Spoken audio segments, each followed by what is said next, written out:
So Cardi B went after President Joe Biden.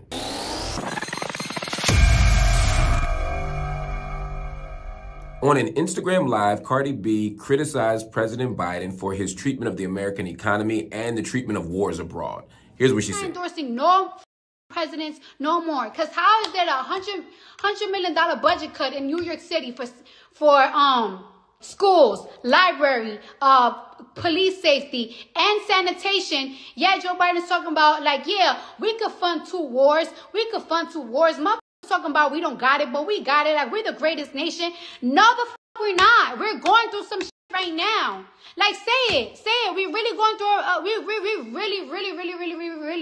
really are fucked right now.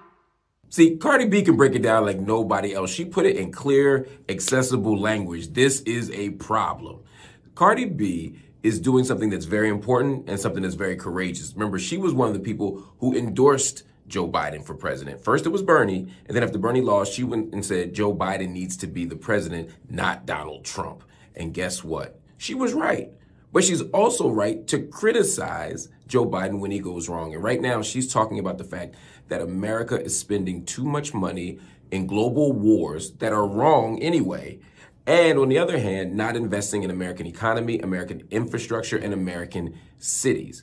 Now, some people are going to say, well, she doesn't know anything. She should be focused on Mayor Adams. She should be talking about the city economy, not the national economy. Well, guess what? Cardi B did that too. I'm from the Bronx. I don't want to see my shit affected. The Bronx, Brooklyn, it's going to affect the whole New York. 120 million budget cut on schools, libraries, police department, and sanitation. New York is already super dirty.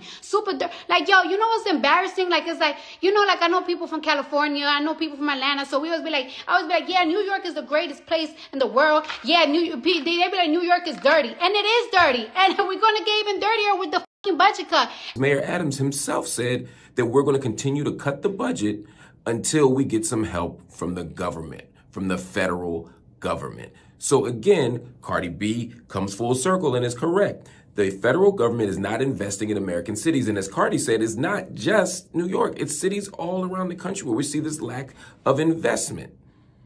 So Cardi is saying something wise here. Now, of course, the Republicans are seizing this. They're saying Cardi B's turning Republican. Cardi B gets it now. She's saying America's spending too much. No, she ain't saying that. She's saying invest in American cities and don't invest in imperial wars. At the same time, Republicans got to be honest. Yeah, y'all are saying that y'all don't like to spend too much money and y'all hate big government, but Republicans love big government. Republicans adore big government when it comes to military spending. So it's not like the Republicans out there are saying, don't send money for Russia, Ukraine, don't send money for Israel, Palestine. They're not saying that at all. She's saying that. Now, Cardi hasn't taken a stance on Israel, Palestine to my knowledge, and I haven't seen her take a stance on Russia, Ukraine. But what she is saying is we cannot continue to invest in war and divest from cities. And that is something that a lot of people are saying. But here's the big question. Here's the final question. If Cardi B is withdrawing support from Joe Biden, if Cardi B is saying, look, don't ask me to endorse anybody this time around, what are other people saying? First, what are the people who follow Cardi B saying? Because if Cardi B's saying it and her followers are hearing it, then they might be saying, you know what, she's on to something. And she is. But also, in what way is she representing the tone and tenor of the American voting public, especially Democrats, everyday working people, everyday black and brown people, everyday young people, everyday college people? What are they saying about Joe Biden? Joe Biden has a problem on his hands because in some ways, Cardi B is like the miner's canary. She's letting him know that he does not have it sewn up in 2024. He better do something fast.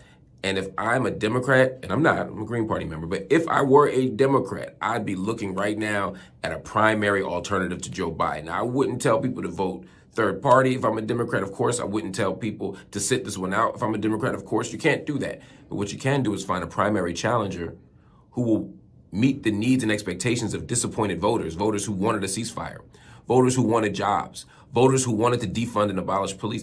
You can get a primary challenge to Joe Biden that maybe gives voters a fighting chance of having who they want in 2024 for president and doesn't destine us to having Donald Trump as president. We can do all of that, but it requires Democrats to listen. And it requires Joe Biden to listen. But he ain't going to step aside, so the voters have to make him do so, if that's what they want. And if it's not what you want, that's cool. But just be prepared that Cardi B, in what she's saying, is not singular. It's not rare. It's not exceptional. She's representing a body of people who are increasingly and more passionately unsatisfied with the Democratic Party.